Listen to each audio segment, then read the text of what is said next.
Baik pemirsa, kita akan kembali lanjutkan perbincangan. Sebelum saya meminta pandangan dari Pak Ito Sumadi, saya mungkin akan lebih dahulu mengkonfirmasi kembali keterangannya disampaikan oleh Mbak Fathia Maulidianti dari Kontras mengenai tadi masuknya aparat ataupun juga personil kepolisian ke dalam stadion. Karena dari fakta yang disampaikan, keterangan pers yang disebar kepada media, pada poin pertama adalah masuknya mereka ini, aparat ini pada akhir pertandingan atau akhir babak kedua, pertengahan babak kedua, tapi tadi Mbak Fathia menjelaskan sempat adalah akhir babak kedua. Ada perbedaan mengenai hal ini atau mungkin bisa diberikan kepastian Mbak mengenai kapan masuknya para personil ini? Ya, jadi sebenarnya tadi saya agak keliru menyebutkan, tapi itu betul yang sudah disampaikan oleh tim investigasi bahwa di pertengahan babak kedua supporter mulai masuk untuk memberikan dukungan moral kepada pemain Arema FC. Dan di situ mungkin mulai muncul kepanikan dari polisi yang pada akhirnya polisi juga mulai meringsek masuk ke dalam lapangan. Begitu. Baik, nah satu hal juga yang disampaikan dalam press release itu adalah pada saat ada pengerahan atau ada mobilisasi personil itu sebenarnya tidak perlu karena memang tidak ada kerusuhan, tidak ada hal seperti itu. Ya, Nah, mendapatkan betul. kemudian fakta seperti ini dari mana Mbak? Bahwa kondisi itu pada saat kejadian sebenarnya tidak perlu adanya mobilisasi personil. Betul.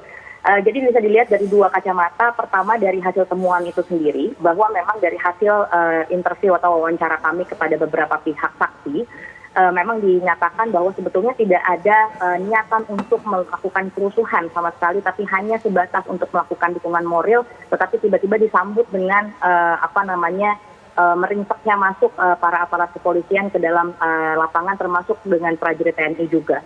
Yang kedua, jika dilihat dari konteks hukum, ada Perkap nomor 1 tahun 2009 yang mengatur soal asas, necesitas, legalitas, juga proporsionalitas, di mana harusnya di situ polisi juga dapat memahami bagaimana ancaman dan bagaimana sebetulnya situasi yang terjadi di lapangan pada saat itu. Dan tentu saja pada saat itu sebenarnya tidak ada sebuah ancaman khusus ataupun orang yang memegang senjata atau adanya ancaman yang cukup serius, di mana sebetulnya para supporter ini hanya untuk memberikan motivasi saja, dan itu biasanya sangat wajar terjadi di beberapa acara-acara sepak bola di internasional ya, seperti di Argentina dan lain sebagainya. Nah, di situ tentu saja dari peraturan internal Polri-nya sendiri sudah dilanggar oleh aparat kepolisian pada saat itu karena tidak mengkonsiderasi adanya asas necesitas, proporsionalitas, dan legalitas itu sendiri, karena sebetulnya tidak ada ancaman-ancaman serius yang diberikan oleh para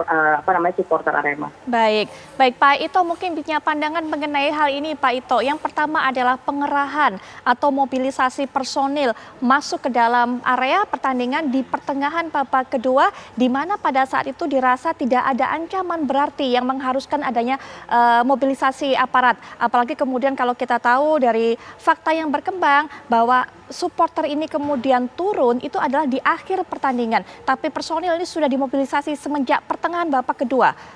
Silakan Pak Ito. Ya, baik Mbak Putri.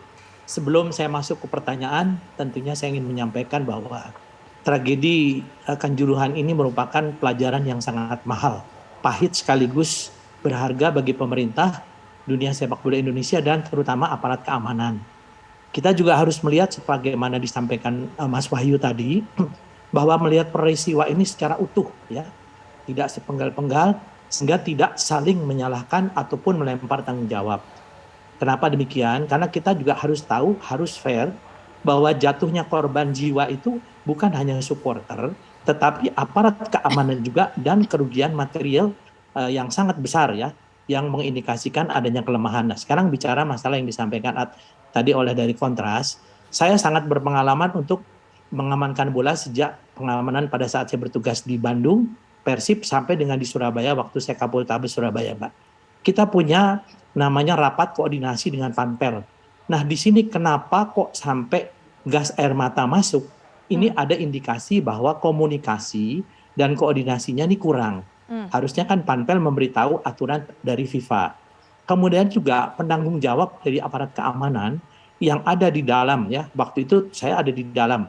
Itu tentunya kalau melihat situasi sudah tidak terkendali, biasanya menjelang akhir pertandingan, itu kita bukan mobilisasi, tapi sudah ada protap, di mana kalau ada kerusuhan, kira-kira ada indikasi kerusuhan, maka kita harus segera mengerahkan anggota yang bertugas di luar masuk ke lapangan.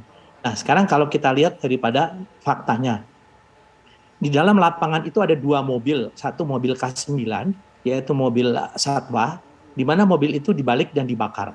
Ada satu lagi juga mobil sama mobil operasional dibalik dan dibakar. Ada 2 mobil. Nah, kita bisa melihat bahwa berarti yang terjadi di lapangan itu sudah terjadi kerusuhan. Tentunya kita sulit bicara, Mbak Putri, kalau situasinya kita bicara sekarang dengan yang sudah terjadi. Tapi yang saya sampaikan tadi, tentunya kita di sini tidak saling menyalahkan, tidak saling melempar tanggung jawab, tapi di sini ada pihak-pihak yang harus bertanggung jawab, terutama dari jatuhnya korban. Dari korban aparat juga, saya juga punya fotonya yang mungkin kalau dilihat seperti penjahat lah yang mungkin dikeroyok massa. Saya melihat juga ya miris juga karena itu kan anggota itu juga bertugas ya. Tentunya ini pun harus kita akui bahwa ada oknum-oknum daripada supporter yang memang dia biasa melakukan kerusuhan. Itu yang saya garis bawahi dan saya yakini terjadi di mana saja, bukan hanya di Malang. Kemudian yang kedua, ada juga oknum-oknum dari petugas aparat yang kurang profesional. Ya, tentunya ini tanggung jawab daripada aparat keamanan. Jadi kalau mobilisasi tadi dikatakan itu adalah merupakan protap. Protapnya masing-masing itu sudah dibagi per sektor. Ya, biasanya ini tentunya kalau kita melihat di akhir pertandingan biasanya ada, kalau misalnya dari pihak kesebelasan kesayangannya kalah, ya saya ngalamin betul lah.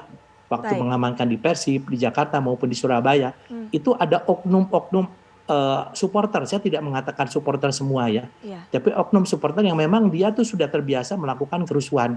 Kita lihatlah beberapa kalau misalnya kembali ke daerah ya, mereka merusak kereta api. Jadi vandalisme itu satu hal yang mungkin saat ini supporter Indonesia itu masih jauh berbeda dengan supporter di luar ya. Saya juga pernah sekolah di luar negeri, pernah nonton di MU, di Liverpool dan sebagainya di Jerman. Itu sangat berbeda. Tentunya kita juga harus melihat kasus ini secara utuh, tidak sepenggal-penggal, dan masukan dari Kontras itu sangat berharga tentunya ya. Kita terima sebagai masukan yang nanti akan menjadi satu poin-poin yang akan didiskusikan oleh tim pencari fakta ya, tim pencari faktanya. Saya kira mungkin Pak Profesor Mahfud Polhukam, beliau itu orangnya sangat paham dan juga beliau tentunya akan sangat objektif dalam menilai ini. Apalagi di sana juga ada Pak Wahyu ya, dan juga ada teman-teman dari pihak lain ya, termasuk dari Kontras, termasuk dari mungkin masyarakat yang lain. Saya kira kita melihat di sini peristiwanya jangan sepotong-sepotong, tapi secara utuh, dan ini menjadi pelajaran yang berharga agar ini peristiwa yang pertama dan yang terakhir terjadi di Indonesia. Jangan sampai terjadi peristiwa ini. Baik, demikian Mbak Putri. Ya, harapan kita sehingga kita kemudian ingin sekali untuk bisa merangkai rangkaian informasi ini, menyatukan puzzle-puzzle tersebut menjadi satu sehingga bisa merekonstruksi kira-kira apa yang terjadi pada saat itu, pada saat malam naas itu berlangsung begitu Pak Ito. Pak Ito, tapi mungkin bisa berikan pandangan terhadap 2 hal yang akan saya tanyakan. Yang pertama adalah Pak Ito, dalam kondisi seperti apa, keadaan seperti apa, atau indikasi-indikasi seperti apa, kemudian akhirnya personel kepolisian yang berjaga di luar itu disuruh masuk. Kemudian yang kedua Pak adalah minta pandangan juga mengenai adanya dugaan yang berkembang bahwa apa yang kita hadapi atau apa yang kita ketahui bersama tragedi Kanjuruhan itu kemungkinan besar adalah terjadi by design Pak. Sudah direncanakan, terjadi secara struktur. Nanti mungkin Pak Ito bisa berikan pandangan, tapi setelah jeda berikut ini ya Pak, kami segera kembali saat lagi.